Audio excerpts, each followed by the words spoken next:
जिस दिन यूपी के चुनाव परिणाम आए थे उस दिन मुलायम सिंह जी ने सोनिया गांधी को फोन किया। मुलायम सिंह जी की भाषा में सुनिए, हमारे कवि मित्र हैं वेद प्रकाश वेद, उन्होंने बहुत बात कही। बोले मेरी बात समझता क्यों नहीं, मेरी बात समझता नहीं। तो एक कार्यकर्ता बोला जी आप अपनी बात रिकॉर्ड करके खुद समझ के दिखाओ।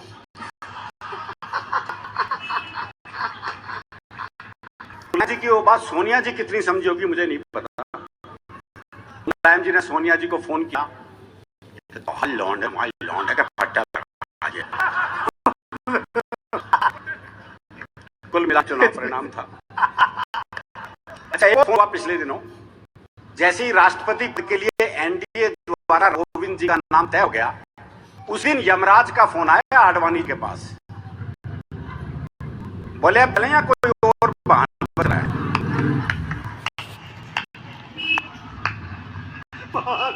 आडवाणी जी बोले मोदी का विकास होगा बस उसका मुंह के जाना चाहता।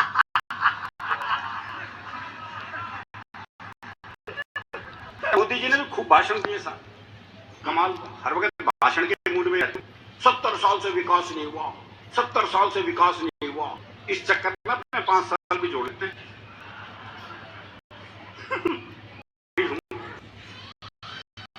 मिल जाएगी आपको। तो जो ऊर्जा आपने सब कवियों को दी वो मुझे भी ना, बस जिक्र कर रहे थे ये रामदेव हरियाणा में, दरअसल राम रहीम हरियाणा का है। और राम रहीम का बहुत आभारी हूं। कारण यह कि हरियाणा में पर्यटक स्थलों की बहुत कमी थी। बताओ आज कौन है वो जो गुफा नहीं देखना चाहता। जगदीश जी आज टिकट लगा दो, आज भी ज्यादा कमा सकते हैं। एक और बाबा राम का बाबा, पूरी मिलिट्री करने के लिए, अगले के पास खुद की इतनी फोर्स थी। तो वहीं एक पुलिस वाले ने मीडिया वाले को पीट दिया था, मैं टीवी पर दृश्य देखा होगा। तो मैंने पुलिस वाले से कहा, मैंने कहा मीडिया वाले को मारा। बोला सामने से पेट्रोल पंप पे थे, गोली चल रही थी, पत्थरबाजी थी, और मेरे हलक में माइक देख के पूछ रहा था कैसा महसूस कर रहे हो। मैंने तो बस ये बताया था मैं कैसा महसूस कर रहा हूं। एक और बाबा रामदेव, बाबा क्या कहो नहीं तो लाला रामदेव कहो। हाँ जी वो एमडीएच वाला बोले मॉडलिंग में मेरा प्रतिद्वंदी तो अभी आया।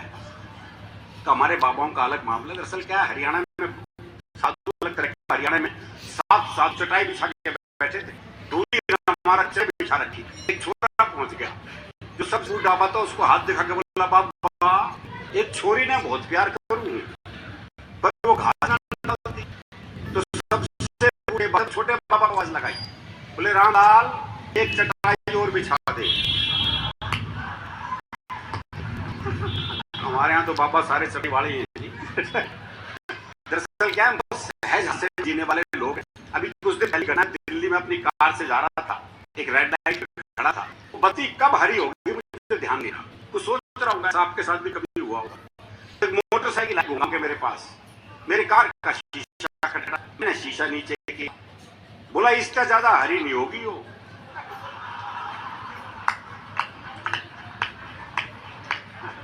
तो ये जो हास्य रस है ये हमारे स्वभाव में है। कारण ये कि हरियाणा का आदमी फुर्सत में रहता है।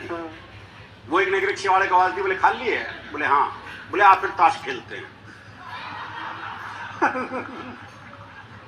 इतनी फुर्सत जरूरी है।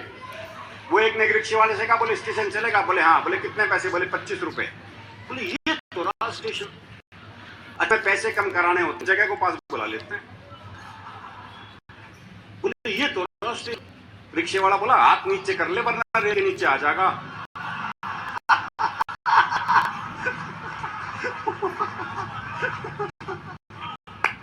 वो एक पहुंच गया हवाई की दुकान में, भाई ने छिक्के जब खाई भरपेट। जब पैसे देने का नंबर आया, भाई ने जेब झाड़ के, पैसे तो नहीं है। अब दुकानदार निकला, 15-20 मिनट तबीयत से धुना पीटा उसे। जब खुद थक गया पीट पीट के, तो वापस दुकान में चला गया। अच्छा वो भी कपड़े झाड़ के खड़ा हो गया है। बोले अब क्यों खड़ा है, जा। बोले इसी भाव 1 किलो और दे दे।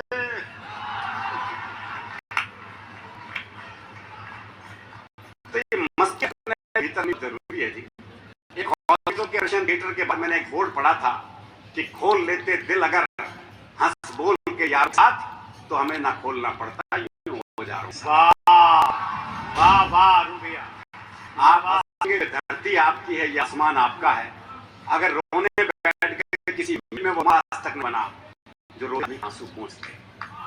वाह वाह रुपया। और ये हंसने के मौके बहुत कम मिलते हैं साहब। इस तरह की आयोजन बहुत जरूरी है, लोग आपस में मिले तभी हास्य पैदा होगा।